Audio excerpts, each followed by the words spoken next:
Banyak nggak sih yang sama pas keluar kuliah atau sekolah bingung gitu, gimana sih caranya dapat duit banyak gitu.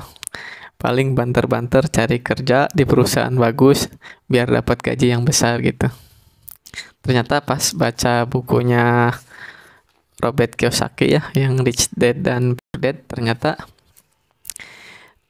kita itu dididik sama orang tua itu ya karena memang orang tua kita itu bukan orang kaya, jadi mungkin pendidikan tentang uang itu kurang gitu ya. Misalnya ada beberapa aspek yang memang berbeda ya ketika orang kaya mendidik anaknya dan orang yang biasa-biasa aja mendidik anaknya gitu. Contohnya misalkan ketika mereka ingin membeli sesuatu barang yang diinginkan, yang harganya tinggi, yang mahal gitu. Nah, orang tua kita itu yang nggak kaya gitu paling bilangnya jangan beli itu harganya mahal, yang lain aja gitu.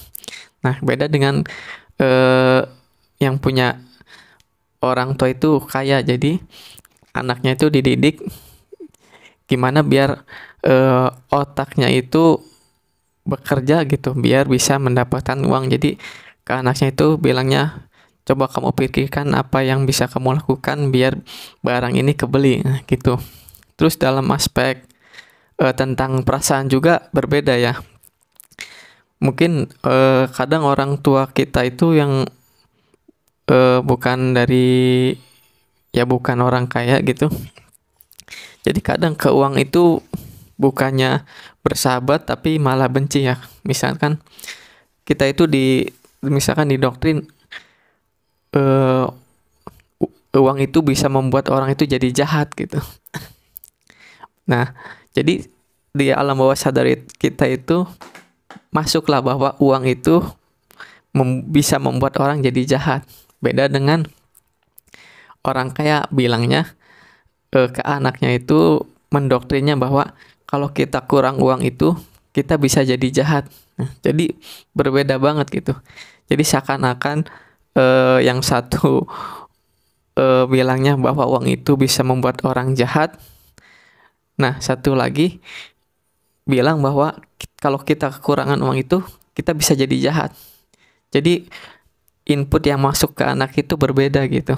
Makanya ketika eh, dimasukkan pendidikan-pendidikan gitu, jadi eh, anak itu seakan-akan di alam bawah sadarnya itu menolak uang gitu. Jadi uang itu bakal susah datang ke kita gitu. Ada lagi misalkan kalau kita makan, orang tua kita itu misalkan lagi sedang makan bareng, eh, dilarang gitu buat ngebicarain tentang uang gitu. Jarang, udah makan makan aja ngobrol biasa. Tapi ketika orang kayak itu eh, mendidik anaknya itu di meja makan itu saat yang bagus buat membicarakan, buat ngasih pendidikan tentang uang gitu, sehingga nanti di masa depan dia akan mudah biar bisa mendapatkan uang lebih banyak. Terus dalam hal segi mendapatkan uang juga, kita itu cuman dididik biasanya cuman kita sekolah yang bagus ya, yang pintar, yang rajin, yang berprestasi biar nanti bisa keterima di perusahaan yang bagus gitu, biar dapat gaji gede gitu. Nah, sedangkan kalau orang kaya itu mendidik anaknya itu tentang bagaimana kita itu bisa mendatangkan uang, atau gimana caranya uang itu bekerja buat kita gitu, bukan kita bekerja buat uang gitu biar kita bisa dapat uang, bukan gitu gitu. Nah, ada juga dalam aspek misalkan kita itu dididik ya, apalagi di sekolah suka dibilang menabung biar bisa kaya gitu, menabung pangkal kaya. Nah, kalau orang kaya itu nggak gitu gitu ya. Mendidik anaknya itu mereka itu disuruh bukan nabung, jadi memutarkan uangnya, investasikan buat bisnis. Dan misalkan kita itu kalau misalkan memang uangnya ketika pas-pasan itu, ketika nggak banyak uang itu, mungkin dididik sama orang tua kita itu biar cari aman gitu ya, biar bisa eh ya aman lagi, nggak dapat resiko gitu.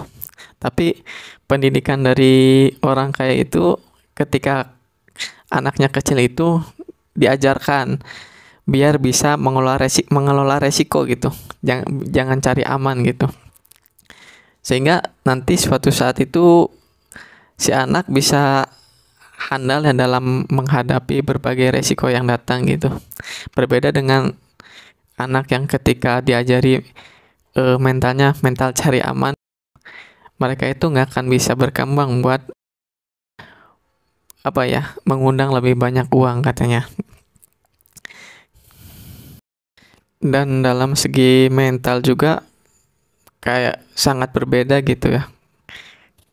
Jadi yang saya alami sendiri gitu, mungkin karena dari keluarga sederhana, jadi orang tua itu ketika dalam hal mental itu seperti merasa belum pernah kaya gitu. Tapi orang tua yang kaya yang saya baca dari buku ini, bahwa dalam kondisi apapun itu dia itu tetap merasa menjadi orang kaya walaupun dalam kondisi bangkrut gitu. Karena bangkrut itu sementara, kalau miskin itu selamanya gitu, karena mentalnya mental miskin gitu. Padahal seharusnya walaupun dalam kondisi apapun ya, kalau mentalnya memang mental orang kaya itu tetap merasa bahwa dia itu orang kaya gitu. Mungkin segitu aja yang bisa dibagikan karena emang baru ngebacanya juga segitu. Saran saya teman-teman juga beli ya mau bukunya karena bagus gitu buat apa, merontokkan pendidikan yang udah diajarkan waktu kita kecil biar jadi lebih baik lagi dengan pola pikir kita, dan nanti biar bisa kita ajarkan juga ke anak-anak biar nggak seperti orang kedua kita sebelumnya gitu, mengajarkan ke kita seperti itu gitu. Jadi biar lebih baik lagi buat anak-anak kita juga. Semoga bermanfaat.